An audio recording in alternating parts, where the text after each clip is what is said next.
mi nombre es Alexandra Cruz Salgado y el día de hoy les voy a hablar de la vigencia de la ley procesal en el tiempo y en el espacio. Primero vamos a comenzar con una introducción acerca de qué es la ley procesal.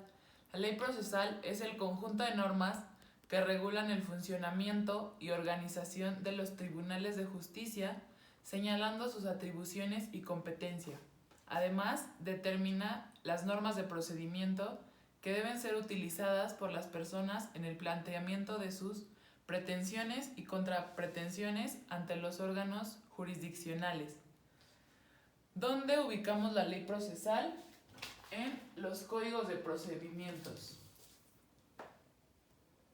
Ahora vamos a hablar de la vigencia de la ley en general. La vigencia de una norma es el lapso de tiempo durante el cual ésta tendrá efectos jurídicos. Una norma es vigente a partir del momento en el que ésta es publicada en el Diario Oficial de la Federación y hasta su derogación. Ahora vamos a hablar de la vigencia de la ley procesal en el tiempo. El principio general es que va a aplicar a todos los procesos o hechos que nazcan cuando esta norma esté vigente. En este caso, rige el principio tempus reit actum. Por lo tanto, la ley aplicable es la ley procesal vigente cuando se realiza la actuación procesal. Vamos a hablar de algunos principios que entran, como el de irretroactividad, que significa que las normas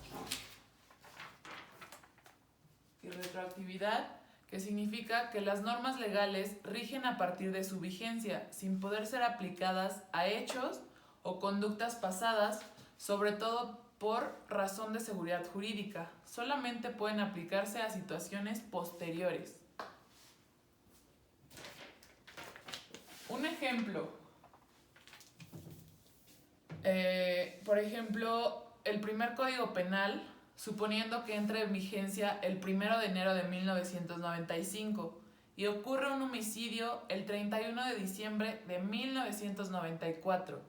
Se entiende que la nueva ley que entró en vigencia un día después contempla el delito de homicidio, pero el sujeto que cometió este hecho no puede ser procesado gracias al principio de irretroactividad.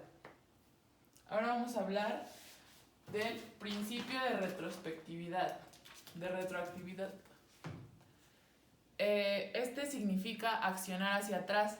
La ley tiene efectos retroactivos cuando se aplica a situaciones jurídicas consolidadas antes de su vigencia, es decir, cuando la nueva ley contiene previsiones más favorables que las contempladas en la ley que se deroga, la nueva ley se aplicará a los hechos ocurridos con anterioridad a su vigencia.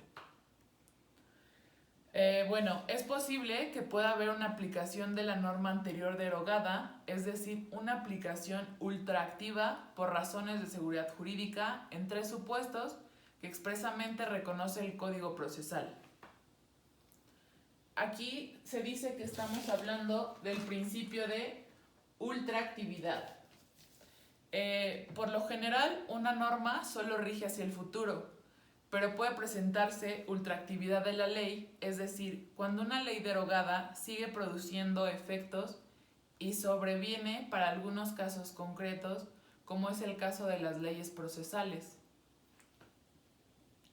Finalmente, vamos a hablar del principio de retrospectividad.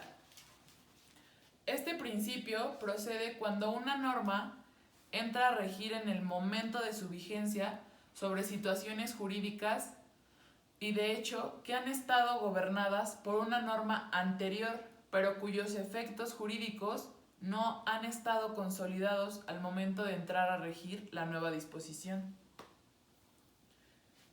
Hay una pregunta que dice, ¿qué pasa cuando hay un conflicto normativo? ¿Cuál norma es aplicable? ¿La nueva o la antigua ley? Bueno, existe la posibilidad de que un acto jurídico procesal esté sujeto a la aplicación de 2 leyes procesales. Para dar solución al problema, debemos distinguir la especie de norma que origina el conflicto. aquí se presentan las leyes de organización. Estas, al tratarse de normas de orden público, rigen in actum. Quiere decir que desde que la ley entra en vigencia, sus efectos producen de inmediato. Luego están las leyes de competencia. Estas debemos distinguir si son de competencia absoluta o si son de competencia relativa. Las de competencia absoluta siempre van a regir in actum y las de competencia relativa generalmente rigen in actum porque de forma excepcional no produce efecto respecto de la prórroga de la competencia acordada por las partes en materia civil contenciosa. Finalmente, se habla de las leyes de procedimiento. Estas, igual, por regla general, aplican in actum. Con todo eso, el legislador realiza ciertas precisiones en atención a la fase en que esté el proceso. De esta forma, se distingue entre procesos judiciales no iniciados, pendientes o terminados. Luego vamos a hablar de la vigencia de la ley procesal en el espacio. Respecto a la vigencia de la norma procesal en el espacio, esto provoca un conflicto de aplicación entre dos o más principios. Los que voy a tomar es el de territorialidad y extraterritorialidad. Primero vamos a hablar del principio de territorialidad. Quiere decir que las leyes que rigen dentro de un territorio jurisdiccional de cada país, en otras palabras, todas las personas que habiten el territorio están sometidas a las leyes procesales civiles y penales. Después vamos a hablar del principio de extraterritorialidad. El principio de territorialidad de la ley procesal no es absoluto y admite excepciones. Ello en razón de que nuestro país ha ido avanzando en construcción de mecanismos de interrelación que facilitan la aplicación de las normas procesales entre estados. Por ejemplo, los exhortos internacionales, el cumplimiento de sentencias extranjeras en nuestro país y la extradición. La última cosa que quiero añadir son los principios doctrinarios de la ley procesal en el territorio. El primero dice que la ley procesal solo se aplicará en el territorio donde se dictó. 2. La competencia y las formas de los procedimientos que se lleven a cabo se rigen en el lugar del órgano judicial que esté conociendo del proceso. Finalmente, los medios de prueba, las obligaciones, se rigen de acuerdo a la ley en el lugar en donde se realizó.